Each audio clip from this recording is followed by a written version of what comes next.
Let's talk about the emotional premium to own, because I see this as a global phenomenon, as in people from all over the world. Because I'm Chinese, I can look at really what I saw happening in China in the last 20 years, as well as in the US in the last 20 years.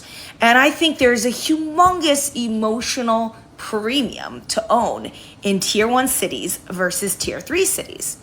And emotional premium to own sometimes is cultural. And in China, such is the case. In America, such is the case. In America, a culture of owning comes from the American dream. You own a car, you own a house, you don't rent them, you own them. There's something to be said about this cultural pressure of ownership. It's a sense of pride. It's a sense of duty. It's a sense of achievement. It's a sense of growing up, maturation. It's a sense of being respectable, right? Like a landowner. If you don't own land, you're a chump. Like, it's that idea. It's a class idea. Same in China.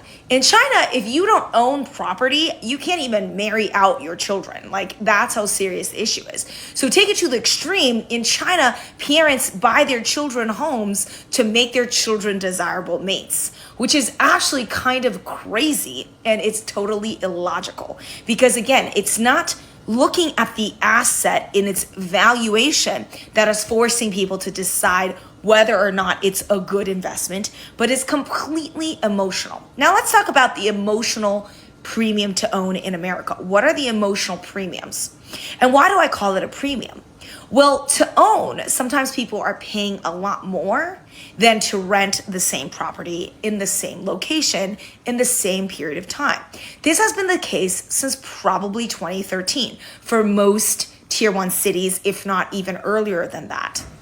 And the reality is again, people want to own so badly in these tier one cities that too many people want to buy. And what happens when too many people want to buy and can buy and interest rates are low, where people can buy and will buy, a lot of people buy. So then these homes are bid up. There is this crazy bidding wars. That's what you saw in the last few years and the last decade, is that people are fighting over territory. They all want to own. The contrary move is to not buy into the emotional premium of owning. This is a hard thing to do because it bucks cultural pressures. And so many times people do things due to cultural pressures.